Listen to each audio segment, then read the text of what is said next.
Hi dear student. जैसा कि हम लोग पढ़ रहे थे परसेंटेज के बारे में, तो आज हम लोग को परसेंटेज के इसी क्रम में आगे बढ़ते हुए अब देखते हैं। टाइप हमारा सेकंड तो हो गया था, टाइप थर्ड में हमें क्या पढ़ना है, और फिर इस टाइप थर्ड के बाद हम टाइप फोर्थ की डिस्कशन करेंगे। तो पहले टाइप थर्ड में देखेंगे कि यहाँ पे जैसे हम लोग प्रीवियस जो हमारा टाइप चला था टाइप सेकंड में देखे थे, परसेंटेज का जो इंक्रीमेंट और डिक्रीमेंट हो रहा था वो कैसे हो रहा था। यानी प्रतिशत वृद्धि अगर दिया था तो प्रतिशत कमी पूछा था, और प्रतिशत कमी दिया था तो प्रतिशत वृद्धि पूछा था। अब यहाँ पे क्या होगा कि ऐसा प्रतिशत वृद्धि और कमी दोनों एक साथ दिया हो, और फिर यहाँ पे पूछेगा कि यहाँ कौन सी उसके क्षेत्रफल में, या कभी कभी यहाँ पे आ जाता है कि एक दुकानदार है वो अपनी इनकम वस्तुओं के दाम को इतना बढ़ाता है तो उसके बिक्री में इतने परसेंट की वृद्धि या कमी होती है। तो उसके बाद उसे क्या होता है कि टोटल उसके इनकम पे क्या इफेक्ट आता है, इस बेस पे हम लोग क्वेश्चन देखेंगे। तो जैसा कि आप देखें, पहले क्वेश्चन से ही आपको समझाने की कोशिश कर रहे हैं। मान लेते हैं यहाँ पे क्वेश्चन यह लिखा है कि किसी दुकानदार, यहाँ पे लिखा किसी दुकानदार के वस्तुओं के दाम, वस्तुओं, या किसी दुकानदार को लिखिए कोई दुकानदार अपनी वस्तुओं अपनी वस्तुओं के अपनी वस्तुओं के मूल्य को 20% बढ़ा देता है, 20% वृद्धि कर देता है, 20% की वृद्धि कर देता है, जिससे जिससे उसकी बिक्री उसकी बिक्री 10% कम हो जाती है। तो उसके आय पर उसके आय पर क्या प्रभाव पड़ेगा, ये क्वेश्चन है। आपसे पूछा गया है उसके आय पे क्या प्रभाव पड़ेगा, यानी जो इफेक्ट होगा उसके इनकम पे वह क्या होगा, कैसे होगा। देखिए क्वेश्चन बहुत ही इत्मीनान से सोचिए और करिए, कर ले जाएंगे। सिर्फ लिखा है कि कोई दुकानदार अपनी वस्तुओं का क्या करता है, वस्तुओं के मूल्य में 20% का इंक्रीमेंट करता है। अगर उसके पास कोई भी आर्टिकल है उसमें क्या करता है, उसके जो उसके मूल्य, उसका कास्ट प्राइस है, उसमें क्या करता है कि 20% का इंक्रीमेंट कर दे तो उसकी बिक्री जो सेल होती है वो 10% उसमें क्या हो जाता है, लेस हो जाता है, यानी कमी आने लगती है, डिक्रीज होने लगता है। तो उसके इनकम पे क्या इफेक्ट आएगा, ये क्वेश्चन आपसे पूछा गया। तो देखिए अगर ऐसे क्वेश्चन में आपसे दिया है तो इसका सलूशन आप कई तरीके से कर सकते हैं। एक तो हमें यह एक फार्मूला याद करना होता है कि इनकम पे प्रभाव क्या होगा।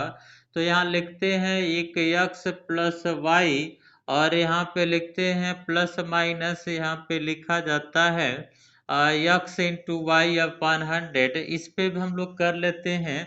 यहाँ भी प्लस माइनस लिखते हैं। देखिए प्लस माइनस इसलिए लिखते हैं कि अगर प्लस होगा तो प्लस लिखते हैं, माइनस होगा तो माइनस लिखते हैं, ये जाहिर सी बात है। लेकिन अब ये फार्मूला हम लोग बार बार याद रखें। ये प्रतिशत की वृद्धि होगी, कमी होगी, वृद्धि होगा तो प्लस लिखते हैं, माइनस लिखते हैं, ये सब चीजें होती हैं। लेकिन अब ये फार्मूले की जरूरत नहीं पड़ेगी, हम लोग बिना फार्मूले का भी देखते हैं। तो पहले तो हम देखें फार्मूले पे, अगर 20% की यहाँ वृद्धि हुआ तो कमी 10% का हुआ। जहाँ वृद्धि होगा प्लस में लिखिएगा, कमी होगा माइनस में लिखिएगा। और देखिए यहाँ पे प्लस रखें तो यहाँ देखिए एक में वृद्धि होगा, प्लस रहेगा 20 का, और गुणे करेंगे -10 का, बट्टे यहाँ पे लिखें 100। तो यहाँ 0 से 0 तो कट गया, 0 से 0 कट गया, लेकिन माइनस हो जाएगा। और यहाँ पे अगर हम घटाएं तो 10% माइनस क्या आ जाएगा, 2%, यानी टोटल 8% की क्या होगी यहाँ पे वृद्धि होगी, अभी भी वृद्धि होगी, प्लस में आया तो वृद्धि होगी, और माइनस में आता है यहाँ पे लिखेंगे 8% की वृद्धि होगी, ऐसे लिख लेते हैं वृद्धि। ठीक, लेकिन हम फार्मूले बेस पे क्यों जाएंगे? अभी देखिए कि अगर 20% की वृद्धि होगी तो हम 100% इनकम ले लें। एक तरीका तो हमारे पास ये है कि 20 का वृद्धि हुआ तो 100 में 20 बढ़ा देंगे, और कमी होगा तो हम क्या करेंगे, इसको 10 की कमी हुआ तो 90 लिख लेंगे और बट्टे लिख देंगे 100। ऐसा क्यों करते हैं? बहुत से बच्चे ये सोचते हैं कि ये तो तरीका हमें पता है, लेकिन ऐसा करते क्यों है? तो हम लोग करते इसलिए हैं, देखिए यहाँ पे हम उसकी आय को मान लेते हैं 100, और एक बार आय में अगर 20% का वृद्धि होगा तो यहाँ पे 100 से का मतलब होता है पूरा 100 से 120 से लिखेंगे, और फिर कमी होगा तो 100 से यहाँ पे 90 लिखेंगे, 10% का ही उसके बिक्री में कमी होगा। तो अब इससे हम लोग इसको डिवाइड कर लेते हैं, इससे इसको काट दें, इससे काट दें, यहाँ पे क्या आया 108।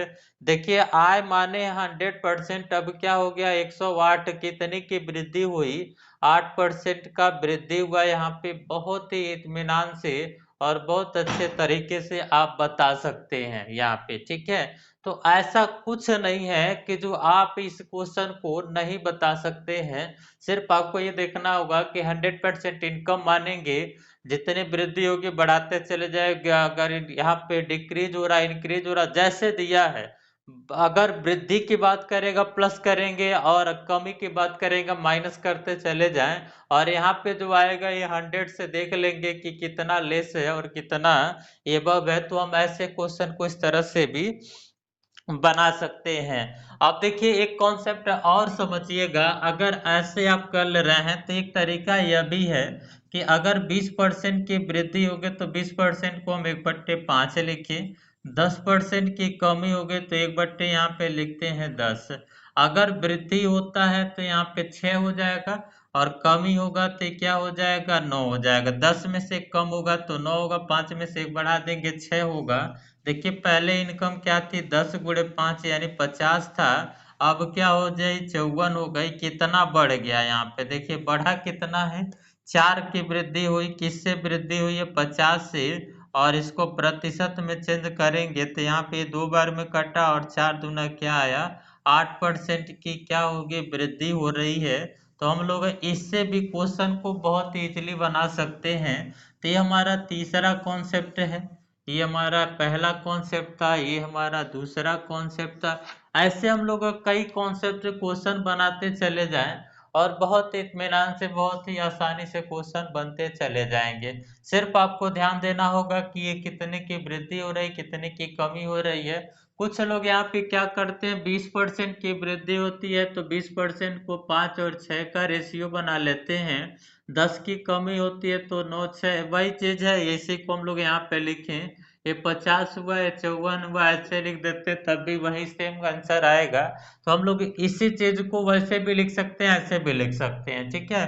तो आप बस इतना जानिएगा कि परसेंटेज को हम लोग फ्रैक्शन में चेंज करना जान रहे हैं, तो देखिए कितनी यहाँ पे काम आ रहा है कि हर क्वेश्चन में लगभग इसका प्रयोग करते चले जा रहे हैं, ठीक है। तो आगे बढ़िए और क्वेश्चन के डिस्कशन करें। अगर देखिए यहाँ पे वृद्धि कमी की बात करेगा क्वेश्चन में, इसी टाइप में ऐसे क्वेश्चन आ जाए, ध्यान से करेंगे तो भी आप कर ले जाएंगे, बहुत ही आसानी से क्वेश्चन बन जाएगा। जैसे देखिए एक क्वेश्चन हमारे सामने यह है, लिखा होगा क्वेश्चन नंबर सेकंड हम लोग आज डिस्कशन कर रहे हैं।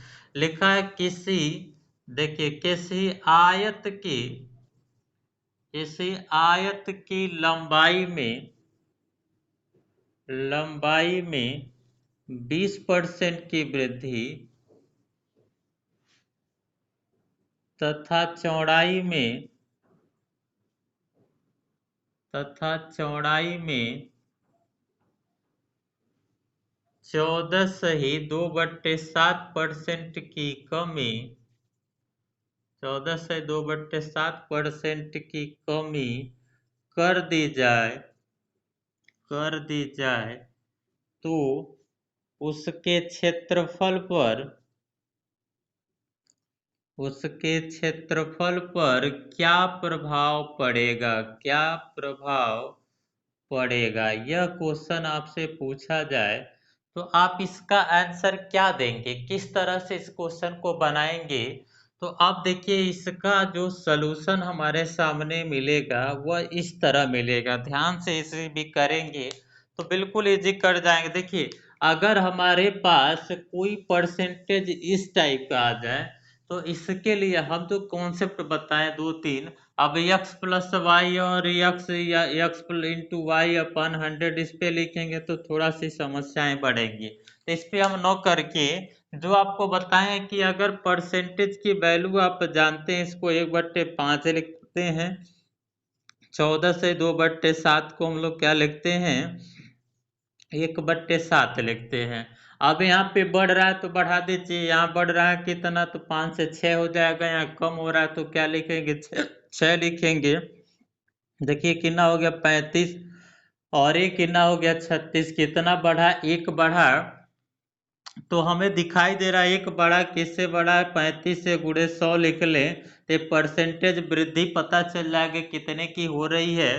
तो यहाँ पे 5 से इसको डिवाइड करेंगे 20/7 आएगा, या 2 सही 6/7% की क्या होगी वृद्धि। ऐसे हम लोग क्वेश्चन को आसानी से बना सकते हैं, लेकिन इसे बनाने के लिए हमें क्या करना होगा, इस परसेंटेज की वैल्यू को फाइंड आउट करना होगा कि 20% और यहाँ पे जो लिखा है 40 राइट टू 2/7% की वैल्यू क्या होगी, हम लोग बताएंगे 1/7 होती है और इसका 1/5 होता है। तो यहाँ कोई भी वैल्यू आते रहे, अगर क्षेत्रफल में प्रभाव पूछेगा, जैसे हम आयत की बात कर लिए, त्रिभुज में बात करता है, चतुर्भुज में किसी प्रकार का चतुर्भुज आ जाए उसमें भी बात करेगा। तो ऐसा कोई भी क्वेश्चन नहीं होगा जो आप इस परसेंटेज से रिलेटेड उसके क्षेत्रफल एरिया में अगर इफेक्ट पूछेगा तो आप बना नहीं सकते हैं। कभी कभी दिक्कतें थोड़ी सी यहाँ पे यह होती है कि अगर इसी में मान लीजिए यहाँ इस तरह से दिया हो, यहाँ किसी वृत्त की त्रिज्या लिख दिया जाए किसी, अब देखिए यहाँ समस्याएं थोड़ी सी होती हैं, किसी वृत्त की त्रिज्या में यहाँ 16 सही 2/3% की वृद्धि कर दी जाए, तो उसके क्षेत्रफल पर क्या प्रभाव पड़ेगा, उसके क्षेत्रफल पर क्या प्रभाव पड़ेगा, यानी जो उसका एरिया होगा उस पे इफेक्ट क्या आएगा अगर हम लोग यह कॉन्सेप्ट यूज करें। तो देखिए यहाँ पे क्या होगा, 16 से 2/3 को हम लोग लिखते क्या है, तो ये पता है कि इसे हम लोग वैल्यू चेंज करके लिखते हैं 1/6। अब कैसे लिखते हैं ये बार बार बताने की जरूरत नहीं है, 16×3=48 250 कह रहे हैं, पहले वीडियो से स्टार्टिंग से देखिएगा तो ये चीजें आपको अच्छे से समझ में आएंगे, बार बार आपको बताने और टाइम वेस्ट करने का कोई मतलब नहीं होगा। आप देखिए जैसे 1/6 लिखें, 6 से 1 बढ़ गया तो कितना हो गया 7। और देखिए त्रिज्या एरिया की बात करेगा तो जैसा कि पता है πr² होता है, तो यहाँ पे डबल बार हमें r को यानी इसी रेडियस को r को 2 बार करना होगा। 6 से 7 6 से 7 देखिए 36 था, अब कितना हो गया 49 हो गया, कितना बढ़ गया तो आपको दिखाई दे रहा 13 बढ़ा है। तो हम लोग परसेंटेज वैल्यू पूछेगा तो 13/36 इंटू क्या लिखेंगे 100, या यहाँ पे लिख लेंगे 1300/36% की क्या होगी वृद्धि होगी। आप ऐसे बताते चले जाएंगे। क्वेश्चन देखिए बहुत ही आसान है, सिर्फ आपको यह ध्यान देना होगा कि अगर यहाँ पे रेडियस में इंक्रीमेंट या डिक्रीमेंट करता है तो उसे एक बार न करके एरिया पूछेगा तो उसे 2 बार करेंगे, ये आप दिमाग में रखिएगा। और देखिए और भी आसानी से अगर आपको समझना है तो यहाँ पूरे हम जितने भी ये मेंसुरेशन के पार्ट अगर इसके अंदर आते हैं, देखिए टाइप 3 में हम आपको क्लियर कर देते हैं। मेंसुरेशन यानी जो क्षेत्र में 30 से रिलेटेड कोई भी परसेंटेज में क्वेश्चन आता है उसके लिए आप करेंगे क्या, ये एक चीज दिमाग में रखिएगा, इसमें 3 पार्ट में इसे डिवाइड कर लेंगे। एक में लिखेंगे हम लोग आयतन, यानी जिसको वॉल्यूम बोला जाता है, वॉल्यूम। और दूसरे में लिखेंगे हम लोग क्षेत्रफल। और तीसरे में यानी एरिया की बात करें, और तीसरे में बाकी जो चीजें आप ये क्षेत्रमिति में पाएंगे, मेंसुरेशन में जितनी भी चीजें होती हैं, अगर आपके एरिया की बात करेगा और वॉल्यूम की, तो वॉल्यूम आप ये जानिएगा कि यह 3D होता है, 3 डाइमेंशनल होता है। ये 2 डाइमेंशनल होता है क्षेत्रफल। और इसके अलावा कुछ भी और चीजें पूछा जाएगा क्षेत्रफल और वॉल्यूम के अलावा, जैसे कुछ भी और पूछने का मतलब सेंस क्या है, अगर मान लीजिए परिमाप पूछ दे, परिमाप पूछा जाए, परिधि पूछा जाए, सरकमफेरेंस पूछ दिया जाए, या पैरामीटर पूछा गया, या कहे यहाँ पे भुजा पूछा गया, या त्रिज्या पूछा गया, या यहाँ पे ऐसा दे दे विकर्ण दिया हो, या कुछ ऐसी ही और भी चीजें यहाँ पे दे दिया जाए, व्यास दे दिया जाए, तो इससे रिलेटेड जितने भी और भी चीजें पूछती हैं। देखिए क्षेत्रमिति में टोटल आपको बस इतना ही जानना है कि क्षेत्र आयतन क्षेत्रफल है, आयतन क्या 3D है, क्षेत्रफल 2D है। इसके अलावा कोई भी और चीज पूछेगा तो सब वह क्या होगा, 1 डाइमेंशनल होगा, 1D होगा। तो इसे बताने का हमारा सेंस क्या है, यहाँ इसे बताने का सिर्फ एक सेंस है कि अगर इसमें से कोई एक वैल्यू देकर इसकी परिधि में, परिमाप में, भुजा में, त्रिज्या में, व्यास में, कुछ किसी में भी अगर वृद्धि कर रहा है 10%, 20%, 40%, और इसके वृद्धि करने के बाद एरिया में इफेक्ट पूछेगा तो हम उससे 2 टाइम्स मल्टीप्लाई करेंगे, और वैल्यू में पूछेगा तो 3 टाइम्स करेंगे। जैसे आप देखिए यहाँ पे अगर कहे कि वृत्त का जो हमारे पास रेडियस में यहाँ 10% की वृद्धि कर दी जाए, तो उसके एरिया पे क्या इफेक्ट आएगा। तो एरिया में इफेक्ट निकालने के लिए क्या करेंगे, हमें पता है 10% को लिखते क्या, 1/10, 10 से क्या हो जाएगा 11, तो यहाँ पे एक 11 × 11 ऐसे न लिख के आप ऐसे लिखिएगा कि यहाँ पे 1/10 था तो 11/10 होगा, 11/10 होगा, ऐसे बढ़ते चला जाएगा।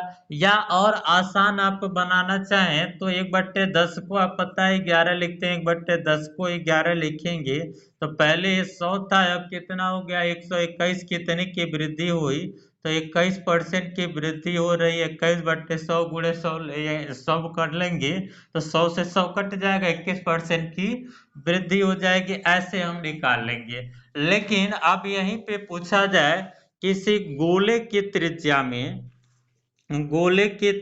में अब 10% की वृद्धि कर दी जाए, ठीक है, और पूछा जाए उसके आयतन पर क्या प्रभाव पड़ेगा। तो आयतन पूछेगा तो 10 को हम लोग 1/10 लिखते हैं, यानी 11 हो गया। अब 1/10 कितनी बार लिखेंगे, 3 बार लिखेंगे, ऐसे 3 बार होगा तो ये हो जाएगा 1000 नीचे आ जाएगा, और ऊपर क्या आ जाएगा देखिए 1331 हो जाएगा। कितना बढ़ गया, तो आपको दिख रहा है कि 331 बढ़ा है, 331/1000, और गुणे 100 करिएगा तो 0 0 कट गया, और भाग करेंगे तो 33.1% की यहाँ पे क्या होगी, वृद्धि होगी। तो कुल मिला के यहाँ पे यह सूचना है, थोड़ा सा आप लोग ध्यान देंगे। जल्दीबाजी में हमें लग रहा है कि कुछ लोगों को बिल्कुल समझ में नहीं आया, लेकिन देखिए बहुत इत्मीनान से यह सोचिएगा कि अगर इसमें से कोई किसी का परिधि, व्यास, त्रिज्या, यहाँ पे विकर्ण कुछ भी आता है, और उसमें कहे कि 10%, 20%, 40%, कुछ कितने भी परसेंट की वृद्धि करना हो, और उसके क्षेत्रफल की बात करेगा तो 2 बार मल्टीप्लाई करेंगे, और आयतन की बात करेगा तो हम क्या करेंगे, 3 बार मल्टीप्लाई करके चेक कर लेंगे। वृद्धि कर रहा है तो बढ़ा के देख लेंगे, कमी कर रहा है तो कम करके देख लेंगे। आइए हम लोग कुछ क्वेश्चन पे डिस्कशन और करते हैं, जिससे यह स्पष्ट हो जाएगा, ठीक है। अब देखिए स्पष्ट करने के लिए हमारे सामने एक क्वेश्चन और है, यहाँ पे लिखा है एक घन के घन की भुजा में 20% की कमी कर दी जाए, तो उसके आयतन पर, देखिए आयतन की बात कर रहा है, उसके आयतन पर क्या प्रभाव पड़ेगा, क्या प्रभाव इफेक्ट होगा, प्रभाव पड़ेगा। यह क्वेश्चन आपके सामने पूछा गया है। तो देखिए अगर ऐसा क्वेश्चन आपके सामने आया तो ऐसा नहीं कि घबरा जाना, हमें 20% की वैल्यू क्या है, तो आपको पता है कि 20% की वैल्यू होती है हमारी 1/5, तो 5 से क्या हो जाएगा 6। ये कितनी बार होगा, तो अगर आयतन की बात कर रहा है तो आयतन क्या होता है 3D होता है, और आयतन अगर 3D होगा तो आयतन 3D होने के कारण हमें आयतन में इफेक्ट पूछेगा। तो देखिए आयतन को हम 100% मान के चले, यहाँ हम यहाँ पे देखें आयतन 5 था अब 6 हो गया, फिर 5 था ये 6 हो गया, कितनी बार करना पड़ेगा, तो ऐसे हम लोग करते चले जाएंगे। तो देखिए यहाँ पे आ जाएगा 216 और यहाँ आएगा 125, कितने की वृद्धि हो रही है, तो आपको यहाँ पे मिलेगा कितने की वृद्धि, 75 और 10 85 86 91 का वृद्धि दिख रहा है, 91 का। देखिए यहाँ से इसको माइनस करेंगे तो 21 में से अगर हम 12 घटाएंगे तो 9 बचेगा और यहाँ 1 बचा, 91 की वृद्धि हो रही है, किससे हो रही है 125 से, और गुणे लिख लेंगे 100। देखिए यहाँ पे अगर 25 से इसको डिवाइड करते हैं तो 5 बार में कटेगा, और टोटल मल्टीप्लाई करेंगे तो 4 9 चौको 36, 364 बटे क्या आ जाएगा 5, या 5 से भाग करें तो 5 सत्ते 35, एक बचा 5 दूना 10 हो गया, फिर 4 बचा तो 5 बटे 40। देखिए इतने परसेंट की क्या होगी, वृद्धि होगी, 72.8% का यहाँ पे इंक्रीमेंट दिखेगा। लेकिन अगर यहाँ पे कमी दिया, सॉरी यहाँ वृद्धि पे ये होगा, अभी तक हम लोग कर रहे थे वृद्धि पे कर रहे थे, अगर यहाँ पे मान लीजिए कमी दिया हो, यहाँ ध्यान से करेंगे, कमी दिया होगा तो 5 से क्या लिखेंगे 4, और 4 करेंगे तो देखिए यहाँ 4 हो जाएगा, ये भी 4 हो जाएगा, ये भी 4 हो जाएगा। तब इस कंडीशन में आंसर क्या आएगा, 4 का अगर हम इस क्यूब करें तो 64 होगा और 125 होगा। कितने की वृद्धि हो रही है, तो आप इसमें से इसको माइनस करेंगे तो देखिए 61 की हो रही है, किससे कमी हो रही है, वृद्धि नहीं हो रही, यहाँ पे कमी हो रहा है तो कमी ही होगा। तो कमी कितने की हुई 61 का, किससे हुआ 125 से, तो हम लिखेंगे प्रतिशत कमी बराबर, यहाँ पे लिखेंगे 61/125 इंटू 100, इससे डिवाइड फिर करेंगे तो देखिए टोटल आ जाएगा 4 छक्के 24, यानी टोटल 244 बट्टे क्या लिखेंगे 5, या भाग करेंगे तो 5 चौको 20, फिर बचा 4, 5 बट्टे 40, 5 बट्टे 40, 48.8% की क्या होगी, यहाँ पे कमी होगी। और आपसे अगर कमी दिया होगा तो कमी पूछेगा, वृद्धि दिया होगा तो वृद्धि निकालने की बात करेगा। आप इन दोनों कंडीशन पे क्वेश्चन आसानी से बना सकते हैं। जब भी वॉल्यूम की बात करेगा तो हम 3 टाइम्स मल्टीप्लाई करेंगे, और एरिया की जब बात करेगा तो हम कितने टाइम्स मल्टीप्लाई करेंगे, 2 टाइम्स मल्टीप्लाई करेंगे। आप क्षेत्रमिति से यानी मेंसुरेशन से रिलेटेड कोई भी क्वेश्चन होगा बहुत ही आसानी से और एक लाइन में आप बना सकते हैं। आप बताएं कि अगर आपके सामने ये आ जाए कि बेलन बेलन के आधार की त्रिज्या में, बेलन के आधार की त्रिज्या में 10% की कमी तथा ऊंचाई में 20% की वृद्धि, ऊंचाई 20% की वृद्धि कर दी जाए,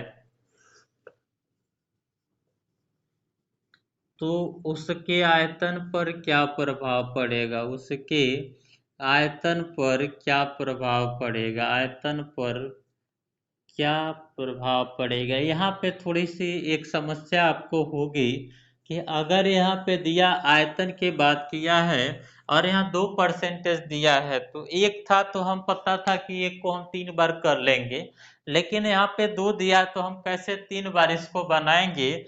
तो देखिए यहाँ पे जब भी त्रिज्या की बात करेगा, बेलन, शंकु, ये सब की बात जब भी आएगी तो वहां पे आपको करना क्या होगा, आयतन की जब इफेक्ट पूछेगा तो जो भी उसकी त्रिज्या रेडियस दिया होगा या उसका डायमीटर दिया होगा उसी को हम लोग क्या करेंगे, उसी को 2 टाइम्स मल्टीप्लाई करेंगे। बाकी को ऊंचाई तो एक ही होगा, ऊंचाई एक ही होगा, लेकिन अब रेडियस की बात करेंगे तो रेडियस इधर भी होगा, इधर भी होगा, इधर भी होगा, यही होगा। लेकिन हम कर सकते हैं कि ऊंचाई की बात करें तो सिर्फ एक होगा। यानी कहने का मतलब यह है कि अगर ऐसे क्वेश्चन आ जाए तो बेलन का आयतन देखिए पहले 100 था, कमी हुआ तो 90 हो गया, तो इसी को 2 बार कर लेंगे। अगर त्रिज्या 2 बार होगी तो ऊंचाई को 1 बार वृद्धि कर रहेंगे, तो यहाँ पे 120 लिखेंगे। अब देखिए इसे अगर हम डिवाइड करें तो ये 0 0, इस 0 से 0, इस 0 से इसके 0 को खत्म कर लीजिए। अब देखिए मल्टीप्लाई करते हैं तो अभी देखिए 3 0 बचा हुआ है। ये 9 इंटू 9 81 इंटू 12 अपन क्या लिखेंगे, 1000 ये आया। 12 से गुणा करिए तो 12 कम 12 और 12 अट्ठे 96, और यहाँ पे 10 106 हो जाएगा। और यहाँ पे 1000 से भाग करें तो यहाँ पे आ जाएगा क्या, देखिए 3 0, तो यहाँ पे दशमलव कहाँ लिखेंगे, यहाँ ऐसे हो जाएगा। तो इतने परसेंट का देखिए ये हो जा रहा है, लेकिन इतने परसेंट की कमी होगी, वृद्धि होगी, क्या होगा, कैसे निकलेगा, तो ये चीजें आप देखेंगे तो कुछ आपको डाउट में लग रहा है कि अरे ऐसे कैसे वैल्यू हो गई। तो यहाँ पे जब आयतन को आप 100 मानेंगे तभी इससे इसको डिवाइड कर लेंगे, क्योंकि उतने परसेंट की कमी होगी नहीं। तो फिर अगर हम 100 से डिवाइड करेंगे तो सिर्फ यहाँ पे 10 बचेगा, और 10 से अगर हम डिवाइड करते हैं तो 106.2% आता है। अब देखिए अगर हम आयतन को 100 माने हैं तो 100 से कितना लेस और कितना एबव है वो आपको दिख रहा है, कितने की कमी या वृद्धि हो रही है। तो देखिए कितने की कमी वृद्धि हो रही है, तो सीधा सीधा दिखाई दे रहा है 106.2 में से 100% घटाएंगे तो 6.2% की क्या होगी, वृद्धि होगी। ऐसे हम लोग क्वेश्चन को बना सकते हैं। देखिए बहुत से आप लोगों में कन्फ्यूजन ये भी हो सकता है, कभी कभी हम यहाँ 100 लिख दे रहे हैं, कभी नहीं लिख रहे हैं, या आप सोच रहे हैं कि कैसे यहाँ पे क्यों 100 लिख दे रहे हैं, कभी क्यों 100 नहीं लिख रहे हैं। अगर आप 100 नहीं लिखेंगे, ठीक है, यहाँ पे ध्यान दीजिएगा, आप 100 नहीं लिखते हैं तो फिर हम क्या करेंगे, इनका अंतर लेके हम परसेंटेज निकालेंगे। जैसा कि अब देखिए हम अगर हम यहाँ 100 न लिखते, सिर्फ आयतन लिखते, तो आयतन लिखते तो यहाँ पे क्या आता है 1062/1000, अंतर कितने का आता है 662 का। और यहाँ परसेंटेज तब निकालते 1000 गुणे 100, तो यहाँ 0 0 कट जाता और आता क्या 6.2% की, यही चीज आएगा। लेकिन हमें क्या करना होगा, अंतर निकाल के तब यहाँ पे निकालना पड़ेगा। और अगर आप यहाँ 100 लिख दे रहे हैं तो यहाँ अंतर निकालने की जरूरत नहीं पड़ेगी, ना परसेंटेज की, आप डायरेक्ट बता सकते हैं। तो आप करेंगे क्या, यह देखिए पहले इतना था अब इतना हो गया, पहले इतना था इतना हो गया, तो पूछा इफेक्ट पूछा है ना, तो इफेक्ट के लिए आप ध्यान दीजिए कि कितना हो गया वो परसेंटेज नहीं पूछा है, कितने का वृद्धि या कमी हुआ है वो पूछा जा रहा है। तो हम इनका अंतर ही लेके करेंगे तभी आपसे आंसर निकलेगा, नहीं तो आप कर लेंगे 1 दशमलव कुछ और निकाल लेंगे तो फिर गड़बड़ आंसर आ जाएगा। इसी को आप डायरेक्ट परसेंटेज निकालने लगेंगे, जैसा कि हम लोग अभी गलती कर रहे थे 1.062% कर रहे थे, ऐसा कभी नहीं हो सकता है। यहाँ पूछेगा इफेक्ट पूछा है ना, तो इफेक्ट निकालने के लिए हमें देखना होगा 1000 था अब 1062 हो गया, बढ़ा कितना है या घटा कितना है, वृद्धि या कमी। पर इफेक्ट का मतलब यही होता है कि कितना इंक्रीमेंट हुआ और कितना डिक्रीमेंट हुआ। तो ऐसे क्वेश्चन हम लोग आसानी से बनाएंगे, जब हम 100 लिखेंगे तो हमें वो प्रोसेसर करना ही नहीं पड़ेगा, और 100 नहीं लिख रहे तो हमें डिफरेंट लेके इतने प्रोसेस करने पड़ेंगे, तब ये आपका आंसर आएगा। तो जैसा आप उसे समझे वैसा करेंगे, आसानी से क्वेश्चन आप बना ले जाएंगे। अब थोड़े से आप क्वेश्चन को आप भी अपने मन से ट्राई करिएगा। तो टाइप 3 के जितने भी मेंसुरेशन से रिलेटेड क्वेश्चन होंगे लगभग सभी क्वेश्चन आप बना ले जाएंगे और बहुत ही इत्मीनान से आप क्वेश्चन को कर ले जाएंगे। तो फिर हम लोग अगले टाइप में अगले वीडियो के साथ मिलेंगे। तब तक के लिए आप इसको अच्छे से इसका अध्ययन करिए और क्षेत्रमिति से रिलेटेड जितने भी क्वेश्चन मिले, और इससे जो इनकम कभी यह दिया हो कि एक ऐसा भी क्वेश्चन आता है कि किसी वस्तु के मूल्य में 10% की वृद्धि हो जाने से कोई गृहिणी अपनी खर्च में इतने परसेंट की कमी करती है या वृद्धि करती है, ऐसा क्वेश्चन भी मिलेगा। कई तरह के क्वेश्चन मिलेंगे, तो ऐसा नहीं है कि सभी क्वेश्चन बताना यहाँ पे संभव है। बस उसके कॉन्सेप्ट आपको हम क्लियर कराते चले जा रहे हैं। आप क्वेश्चन करेंगे, क्वेश्चन में जो डाउट होगा हमें भेजेंगे, हम डाउट क्लियर करेंगे, ठीक है। तो आज हम लोग इतना रहने दिया जाए, फिर मिलते हैं अगले वीडियो में। तब तक के लिए सबको बाय।